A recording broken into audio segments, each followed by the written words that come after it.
आज का श्लोक कहता है होलिकाम आगताम दृष्ट्वा हृदय हर्षंती मानवा। हृदय में हर्ष होता है, हर्ष प्रसन्नता अनिवार्य है। लेकिन अगर सावधान हम नहीं रहते हैं तो हर्ष को गलत साधनों से हम लेते हैं तो पतन होता है, और ऊंचे साधनों से लेते हैं तो उत्थान होता है।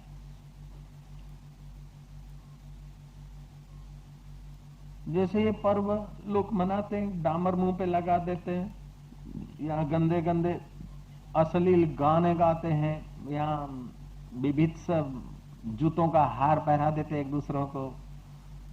ना ना, इस उत्सव का फायदा उठाना चाहिए, इस उत्सव से नुकसान नहीं पहुंचना चाहिए।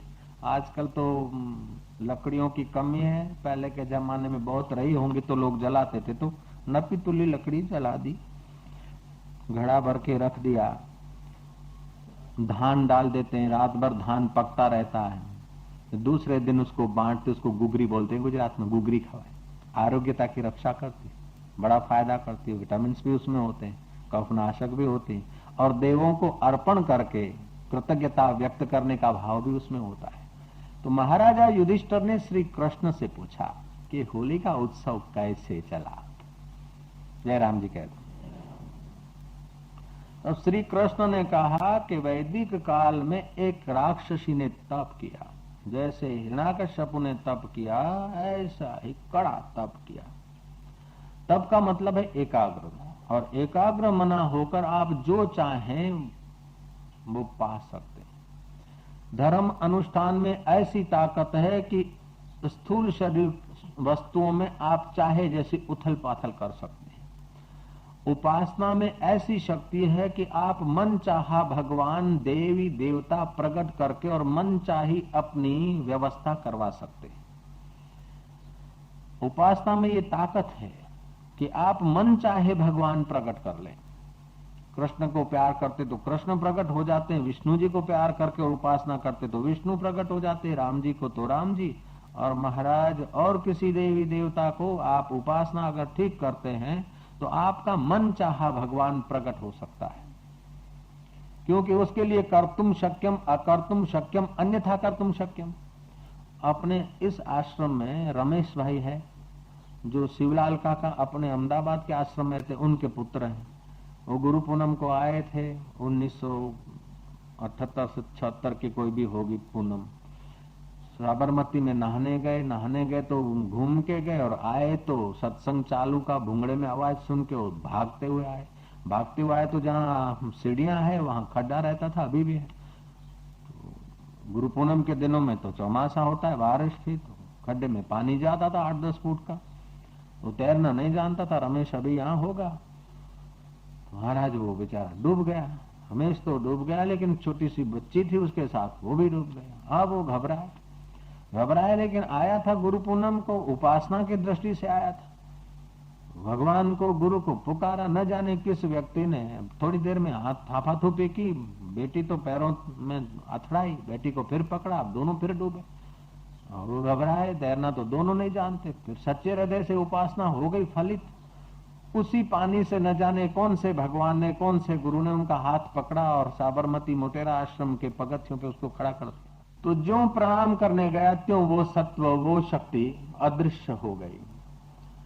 तो उपासना में ये शक्ति है कि आप जिस देव को, जिस इष्ट को सच्चे हृदय से पुकारते हैं, वो जल में से, थल में से, वायु में से, कहीं से भी प्रकट हो सकता है, क्योंकि परमात्मा का सामर्थ्य हमारी बुद्धि से बाहर की दुनिया का है। हजारों बुद्धियां जिस प्रकृति से पैदा हो के लीन हो जाती है, उस बुद्धि के परे जो परमात्मा बैठा है। अगर अटूट विश्वास से आप पत्थर में भी दृढ़ता करते तो पत्थर से भी, वो धन्ना जाट ने पत्थर से परमात्मा प्रकट कर दिया, तो गुरु में से परमात्मा प्रकट कर दे, या नामदेव ने कुत्ते में से कृष्ण को प्रकट कर दिया। जिसकी उपासना तीव्र है वो तो कुत्ते में भी कृष्ण निहार के कृष्ण के दीदार कर सकता है, और जिसके उपासना में या मन में विश्वास नहीं, वो तो भगवान स्वयं कृष्ण होंगे ना, उससे भी फायदा नहीं लेगा। ऐसे भी लोग थे। जब श्री कृष्ण बंसी बजाकर कुछ बरसते थे, अधरा अमृत का दान करते थे, ग्वाल और गोपियां प्राण शक्ति, चित्त शक्ति जागृत हो जाती थी। और वो भाव समाधि में आ जाते थे। तो कुछ लोग ये सब क्या करता है, भूत वड़गावे छे बधाने। तो एक ईर्षालु गोपी ने अपने कुटुंबियों को कहा कि मैं भी वो टोले में घुस जाती हूँ। ये कृष्ण क्या करता है, फिर लोगों का ऐसा वैसा हो जाता है, फिर कान में कोई मंत्र बोलता है और गोपियां उठ के खड़ी हो जाती। आ छेल छबीलो आ બધું શું ધતિંગ કરે છે આપણે જાણી લેવું છે। એ ટોળામાં બાઈ ઘુસાઈ ગઈ।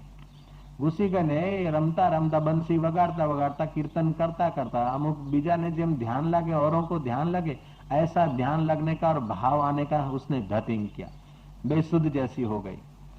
तो उसके कुटुंबियों ने कहा देखो देखो इनको भी ऐसा हो गया। कृष्ण ने देखा कि चेहरे पर वो श्रद्धा की रेखा नहीं है, ये बेईमान बाई है।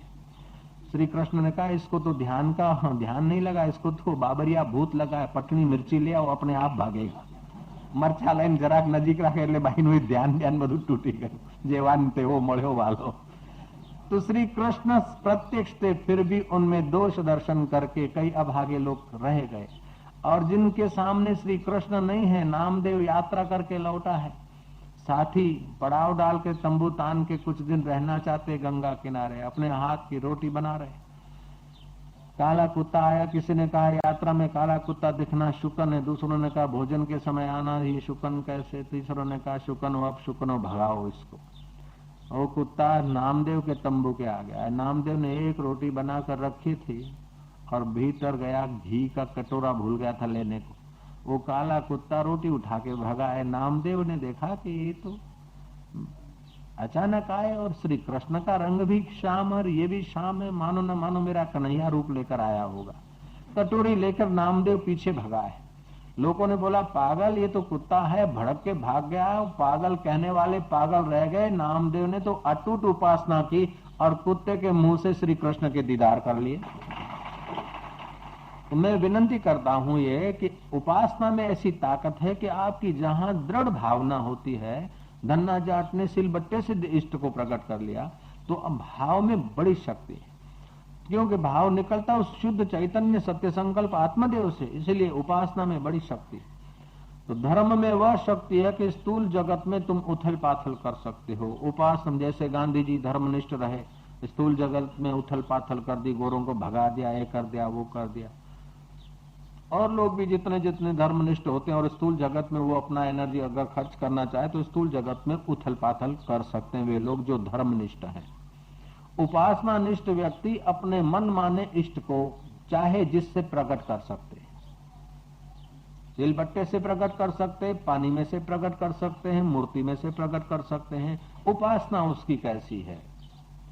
ज्ञान में यह ताकत है कि जन्म जन्मांतर का अज्ञान मिटाकर जीवात्मा को परमात्मा से मिला दे, जहां फिर कोई मिलना और बिछड़ना नहीं रहे। ज्ञान में ऐसी ताकत है। तो धर्म में स्थूल जगत में उथल पाथल करने की ताकत है, उपासना में इष्ट को प्रकट करना और मन चाहा इष्ट से कार्य करवाने की ताकत है, और ज्ञान में अज्ञान मिटाकर जीव ब्रह्म को एक करने की ताकत है। ये कर्म, उपासना और ज्ञान की अगर अनेक व्यवस्था और विधियां देखनी हो तो ये सनातन धर्म में है। इस धर्म की स्थापना किसी ईसा, मूसा, मोहम्मद, पीर, पैगंबर, ऋषि मुनि ने नहीं की, कृष्ण और राम जी ने भी नहीं की। ये सनातन धर्म है। इस सनातन धर्म में सत्य की प्राप्ति के लिए भिन्न भिन्न व्यक्तियों की योग्यता के अनुसार उपासना, उत्सव, पर्व और महाराज साधन भजन की व्यवस्था है। तो ये होलिका के दिनों में एकादशी से लेकर बीज तक ये 20 दिन का उत्सव मनाना चाहिए, अगर अपना कल्याण चाहे, समाज के इर्द गिर्द का कल्याण चाहे। इन दिनों में युवकों को सेवा कार्य ढूंढ लेना चाहिए। जो शराब पीते हैं ऐसे शराबियों को समझाएं और ऐसे शराबियों को भी अपने साथ लेकर प्रभात फेरी निकालें, और प्रभात में कुदरत का, वातावरण का भी असर मिलेगा, हरिनाम के कीर्तन का भी असर मिलेगा। और ये उत्सव हमारे दिल के भीतर के आनंद को, राम नाम की प्यालियां पीने का उत्सव है, न कि अल्कोहल का जहर पीकर अपना खानदान बर्बाद करने का उत्सव है। ऐसा प्रेम पूर्वक समझाकर वे बालक और युवान दूसरे बालकों और युवानों की सेवा कर सकते। माया प्रभात को गीत गाकर, होलिका के उत्सवों के गीत गाकर कुटुंब में उत्साह भर सकती है। और भाई लोग कूड़ा करकट जो एकत्रित हुआ है मान्यताओं का, वो आज के दिन जलाकर फिर नया जीवन की शुरुआत करने के लिए संकल्प कर सकते हैं। इन दिनों में भागवत की कथा, रामायण की कथा, महापुरुषों का जीवन चरित्र आदि पढ़ना, पढ़ाना, सुनना, सुनाना ये हितकर है। बसंत ऋतु है, तुम्हारे चित्त में भी वासंत्य आनंद आ जाए। मैंने सुना था कि एक जगह पर इंजीनियर व्यक्तियों की भर्ती करने का प्रोग्राम था सरकार। तो परीक्षक महोदय ने क्या करा, जहां परीक्षा लेनी थी उस परीक्षा के ऑफिस के बाहर प्रांगण में कुर्सी टेबल डाल के बैठ गया, ऑफिस को ताला लगा दिया। लड़के इकट्ठे हुए, युवक इंटरव्यू देने के लिए। तो इंटरव्यू लेने वाले ने कहा क्या करे, ऑफिस बंद, ऑफिस का ताला खुलता नहीं है, जहां इंटरव्यू लेना है वो ऑफिस तो बंद है, अब क्या करें। तो जो माइक आंगले बुद्धू थे तो खड़े रह गए। एक लड़का था, उसने देखा कि जब ऑफिस में इंटरव्यू लेना है, ऑफिस बंद है, क्या बात है, ताला लगा है। गया नजीक, हिलाया तो ताला तो नकली था, खुला हुआ ताला था। उसने ताला खोल दिया। इंटरव्यू लेने वाले ने कहा बस हो गए तुम पास, इंटरव्यू यही था। तो माइक आंगला होकर चुपचाप नहीं रहना है, क्या प्रॉब्लम है उसके लिए कोशिश करना। कलेक्टर की नियुक्ति हो रही थी, तो जो आदमी कलेक्टर की पोस्ट की नियुक्ति कर रहा था उसने पंखा फुल पर रख दिया। जो लड़का आता उसको बोलता ले सिगरेट पियो, वो सिगरेट जलाता। एक दिया सलाई बुझी, दूसरी बुझी, तीसरी बुझी, यूं यूं करता, रिजेक्ट हो जाता, फेल हो जाता। एक लड़का आया, उसको दिया और देखा फैन चल रहा है, दिया सलाई बुझी, उसके पहले उसने बेल बजाया। पटे वाले को कहा फैन बंद करो, क्योंकि कलेक्टर बनना है तो जरा ऑर्डर से काम लेना है। फिर सिगरेट पिया, बोले हो गई तुम्हारी नियुक्ति। तो कभी कभी जीवन में ऐसी छोटी छोटी बाबत से, छोटी छोटी घटनाओं से आपके अंतर्मन की परीक्षा होती है। किसी लड़की को ऑफिस में नियुक्ति करनी थी, उसका इंटरव्यू लेने के लिए एक मनोवैज्ञानिक को बुलाया गया कि लड़की को ऑफिस में नौकरी रखना है, जरा कुछ कुछ लड़कियां थी। एक से पूछा कि 1 और 1 कितना होता है, उसने कहा 2। दूसरी लड़की से पूछा 1 और 1 कितना होता है, उसने कहा 1 और 1 11 होता है। तीसरे से पूछा 1 और 1 कितना होता है, तीसरे ने कहा 1 और 1 2 भी हो सकता है, 1 और 1 11 भी हो सकता है, और 1 में से 1 जाए तो 0 भी हो सकता है। मनोवैज्ञानिक ने कहा कि ये लड़की एक्सपर्ट है। अब चाहे किसी की नियुक्ति कर लो, तो तुम्हारा मन जितना प्रसन्न होता है, हर्षित होता है, उल्सित होता है, उतना ही बुद्धि तुम्हारा सुंदर काम करती है।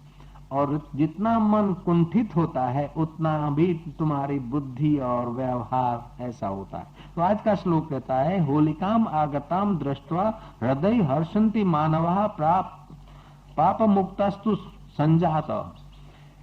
हृदय हर्षित हो ये तो ठीक है, लेकिन पाप करके हर्षित नहीं, पाप निवृत्त करके हृदय हर्षित हो ये शर्त है। अगर पाप करके हृदय हर्षित होता है तो थोड़ी देर के लिए हर्ष होगा और लंबा समय शोक मिलेगा।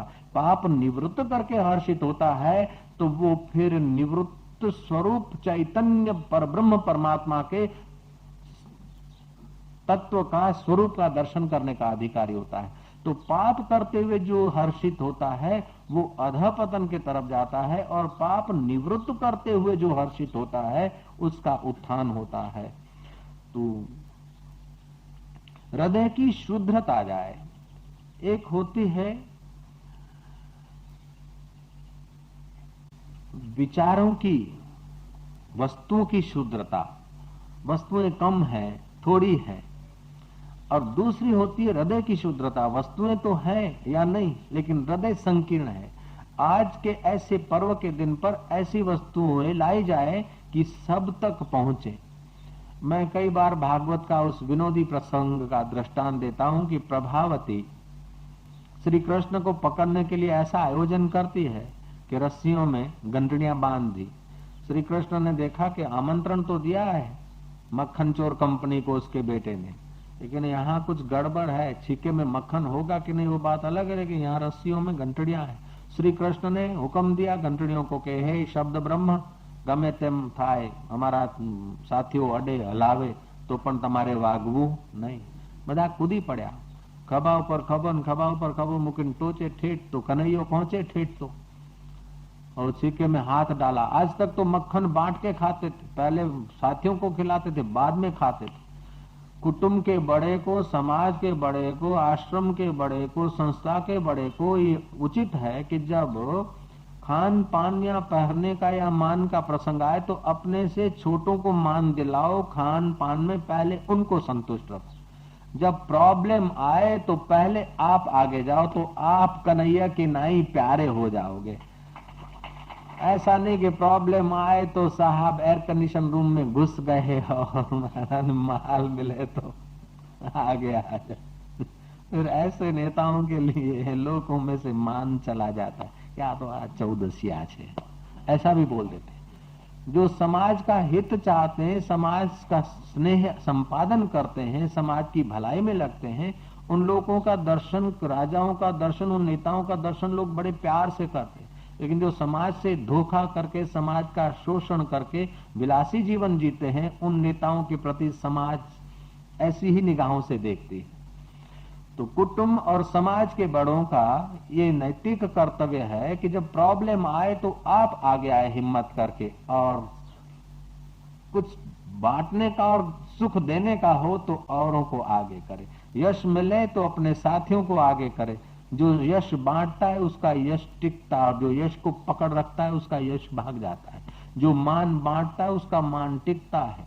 घर में सासू हो तो तू वहू ने मान आप माड़ी, અને વહુ હોય તો સાસુને માન આપ, નણંદ હોય તો ભાભીને માન આપ, ને ભાભી હોય તો નણંદને માન આપ, પોતાની પડોશણને માન આપ। જે માન આપે છે એનું માન ટકે છે, જે પ્રેમ આપે છે એનો પ્રેમ ટકે છે, જે સ્નેહ આપે છે એનો સ્નેહ ટકે છે। પણ જે એકબીજાની નિંદા કરીને એકબીજાના ઘરમાં હળગાવે છે, આ હળગાવાની આદત કદાચ દૂર કરવા માટે હોળી વર્ષમાં એક દાડે નહીં હળગાવાતી હોય। કોઈ કોઈના ઘર રોજ હળગાવે એના કરતા બધા ભેગા મળીને એ હળગાવાની આદતને હળગાવવા માટે નહીં શરૂ થયું હોય કદાચ। જય શ્રી કૃષ્ણ કહી દો, આ તો કલ્પના છે આપણી। श्री कृष्ण के हाथ में मक्खन आया, सोचते हैं कि आज तक तो पहले साथियों को खिलाते थे, बाद में मैं। हो सकता है कि घंटड़ियां बांधिए, कुछ और प्रॉब्लम हो, धतूरे के बीज घोट के डाल दिया हो, और कुछ हो प्रॉब्लम। आज श्री कृष्ण मक्खन स्वयं खाने के लिए उद्यत हुए हैं, साथियों को बाद में देते क्योंकि प्रॉब्लम है। मक्खन का लपकारा भर के जो होठों तक जाता है तो घंटड़ियां टन टन टन टन टन बजने लगती। श्री कृष्ण ने वीटो पावर का उपयोग करा कि ये शब्द ब्रह्म साकार हो जा, मेरा आदेश था, मेरा हुक्म था कि टकोरियां नहीं बजनी चाहिए, तुमने आदेश का उल्लंघन क्यों किया। तब शब्द ब्रह्म कहता है कि भगवान हम तुम्हारी आज्ञा मान रहे नाथ, हमने कहा था बजना मत, बोले आपने जो वचन किया वो भी आपकी आज्ञा है, और पुराणों और शास्त्र में भी जो आपके वचन है वो भी आपकी आज्ञा है। पुराणों में, शास्त्रों में लिखा है कि और समय घंटी बजे चाहे न बजे, ठाकुर जी जब जीमते हो तब तो घंटी बजनी ही चाहिए, इसलिए हमको बजना पड़ा।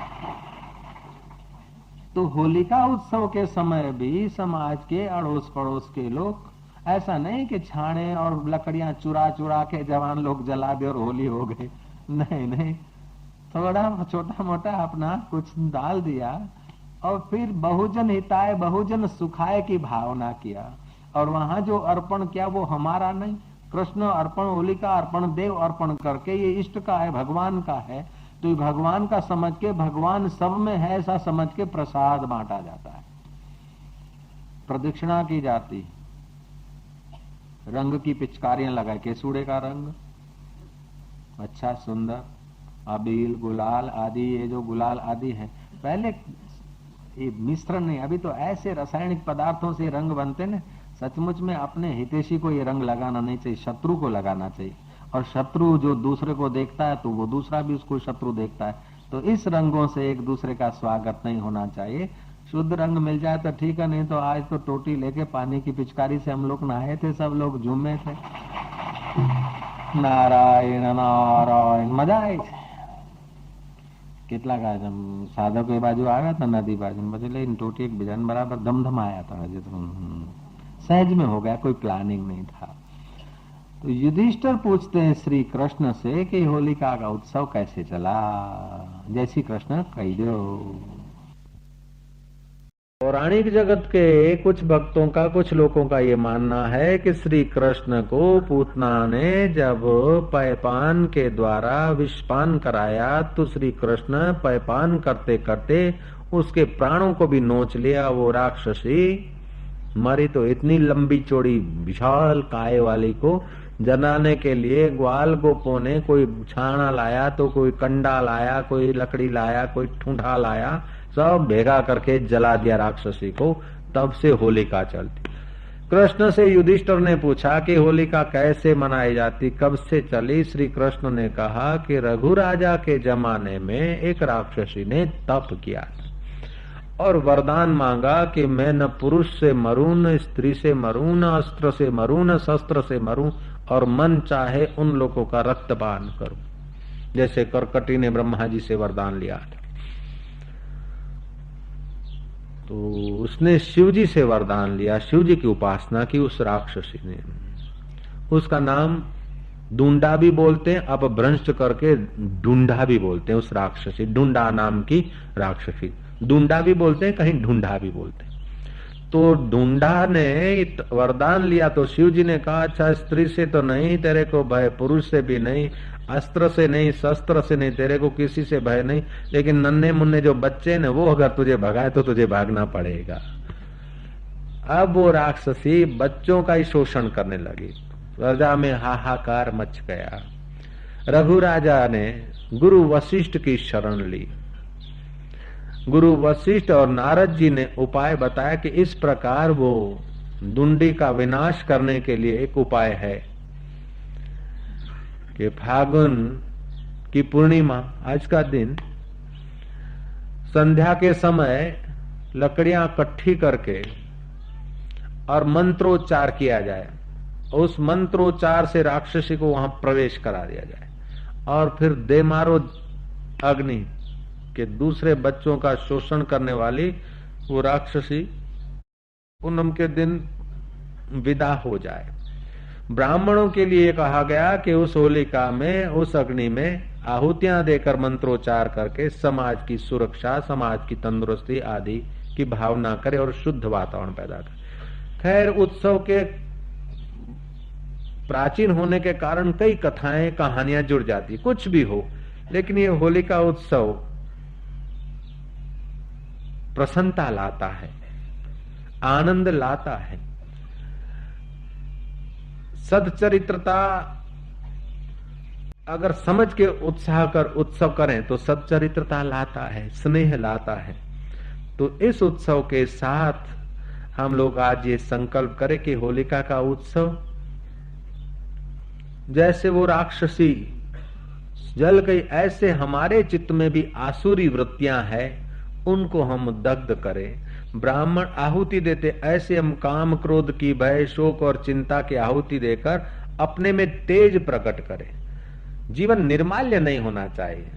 जो लोग बहुत खाते नहीं इधर उधर का, लूली को लाड लडाते हैं तो उनके बेफाम विकार होते, और बेफाम अनियंत्रित विकारी जीवन भीतर से खोखला हो जाता है। जीवन में थोड़ा खमीर होना चाहिए, थोड़ा शौर्य होना चाहिए, थोड़ा आत्मबल होना चाहिए। गमे ते रीते जे मानस जेम लाकड़ी लेने चलावे चाले जाए तो पशु थोड़े अपन। धर्म के अनुकूल होगा वो करेंगे, धर्म के प्रतिकूल होगा नहीं करेंगे। हमारा और पड़ोसी का और देश का, समाज का हित होगा वो करेंगे, बाकी का हम नहीं करेंगे। ऐसा थोड़ा जीवन में खमीर आना चाहिए। जे मानस एम आवे गूदो मारी, जहां पोचू भाड़े न तो गूदो मारे, અને સુરતમાં પોચું ખાતું વધારે છે। जय श्री कृष्ण।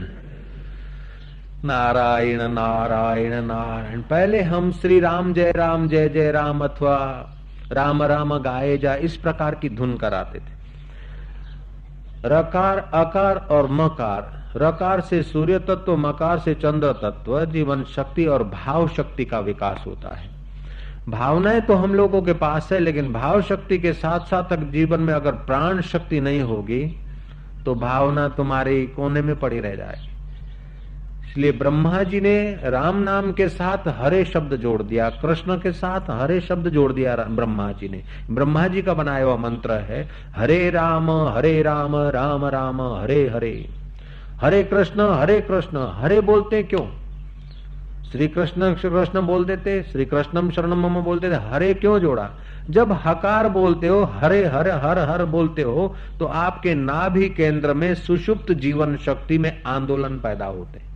जैसे एक कुंड में, पानी के कुंड में आप कोई कंकड़ पत्थर डालते तो कुंडाले प्रतिकुंडाले बनते हैं, ऐसे ही आप जब मंत्रोच्चार करते हैं या कीर्तन करते हैं तो हरे शब्द जब बोलते हैं तो नाभि में आंदोलन पैदा होते हैं, और ओम मिलाकर बोलते हैं तो मूलाधार केंद्र की जीवन शक्ति विकसित होती है। 7 बार ओमकार जब बोलते हैं तो आपके प्राणोत्थान का कुछ अंश जागृत होता है। 7 बार ओमकार बोलते तो एक प्रकार का कुंडाला बन जाता है जो आपकी आलस्य, तंद्रा, निद्रा, भय और रोग के कीटाणु भी दूर करता है। इसलिए हमने ये धुन ज्यादा पसंद की, हरि हरि ओम। तो हरि हरि ओम करने भावना तो आंशिक विकसित होगी, प्राण बल और मनोबल विकसित होगा। तो ये उत्सव तुम्हारे जीवन में एक नया उत्साह ले आते हैं, और इन उत्सवों में अगर कथाएं वार्ताएं आती है, इन उत्सवों में प्रभात फेरी मिल जाती है, इन उत्सवों में महापुरुषों के जीवन चरित्र मिल जाते हैं, इन उत्सवों में महान तत्व की व्याख्या सुनने की जिज्ञासा आ जाती है, तो ये उत्सव प्राचीन काल में जितना लाभ करते थे उतना ही लाभ कर सकते हैं, उससे भी ज्यादा कर सकते हैं। बाप जी ज्यादा कैसे? सतयुग, त्रेता और द्वापर में जो लाभ करते थे उससे ज्यादा लाभ कर सकते, ये कैसे? मैं आपके तरफ से प्रश्न उठाता हूं। भाई मैंने सुना है भागवत में कि कलयुग का प्रवेश हो रहा था, वो शूद्र रूपधारी बैल के पैर काट रहा था, 3 पैर कटे, चौथा काट रहा था। परीक्षित ने पूछा तू कौन है? बोले मैं कलयुग हूं। सतयुग गया, सत्य गया, त्रेता गया, तप गया, द्वापर गया, यज्ञ गया, दानम केवलम कलियुगे।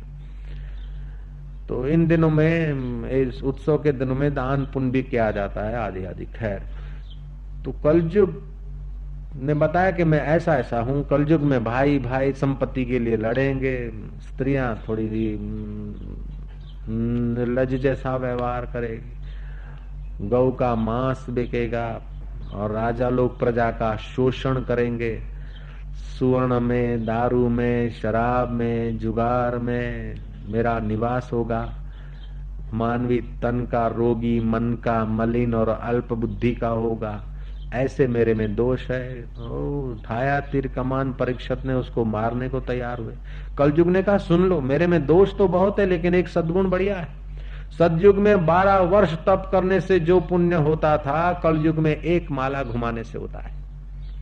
इसलिए मैं दावे से कहता हूं कि और युगों में इन उत्सवों का जो लाभ होता था उससे ज्यादा हो सकता है, क्योंकि वहां 12 वर्ष जो तप और जप में पुण्य होता था, वहां कीर्तन करते करते 108 बार भी नाम ले लेते तो 12 वर्ष की तपस्या का हल होता है। अगर इस उत्सव का उपयोग ऐसा किया जाए तो बेड़ा पार हो सकता है। स्याही मुंह पर लगाकर एक दूसरे को बंदर बना देना ये उत्सव का लक्ष्य नहीं। डामर रगड़ के एक दूसरे की सत्यानाश करना ये उत्सव का लक्ष्य नहीं है। बीबी सगालियां या लट्ठाबाज लोग लट्ठा पीते होड़ी से के पियोगे, पियो, अरे पियो तो राम नाम की प्यालियां पियो, ये अल्कोहल पी के बर्बाद काहे को होते हो भाई। होलिकाम आगताम दृष्ट्वा हृदय हर्षंति मानवः पाप मुक्तस्तु संजात शुद्धताम विलयम गतः। लोग खा खा करके पेट के साथ, होजरी के साथ जुल्म करते हैं, देख देख कर फिल्म आदि आंखों के साथ जुल्म करते हैं, व्यर्थ की बातें सुन सुन के कान के साथ जुल्म करते हैं, और व्यर्थ का स्पर्श करके अपने होते जीवन की शक्तियों का ह्रास करते हैं। तो ऐसे उत्सव में अगर असावधान रहते हैं तो स्त्री पुरुष एक दूसरे में, देवर भाभी, पड़ोसी पड़ोसन, युवान युवती एक दूसरे से छूट छाट लेकर एक दूसरे के अंगों को स्पर्श कर लेते हैं, तो सुषुप्त जो विकार हैं वो उत्तेजित हो जाते हैं, और होली तो बाहर जलती, उनके हृदय में कामुकता की होली जलने लग जाती है, लाभ होने के बजाय हानि हो जाती है। तो ऐसे उत्सव अगर संतों के, ऋषियों के और शास्त्र के निर्देश के अनुसार मनाए जाए तो ये उत्सव जीवन में उत्साह लाते हैं, आनंद लाते हैं और हृदय की शुद्धता मिटाते हैं। जीव को देर सवेर शिव से मिलाने का सामर्थ्य रखते हैं ये उत्सव। और इन्हीं उत्सवों को अगर शुद्र मति के लोग अपने ढंग से अगर इन उत्सवों का उपयोग करें तो फिर समाज का, देश का, नीति का, धर्म का आदि का सब का पतन होता है। ये उत्सव इतना व्याप्त हो गया कि मुगलों ने भी इसमें प्रवेश किया और अकबर जो सर्वधर्मों को मान देता था, अकबर ने भी इस उत्सव को बिरदाया और मनाते थे।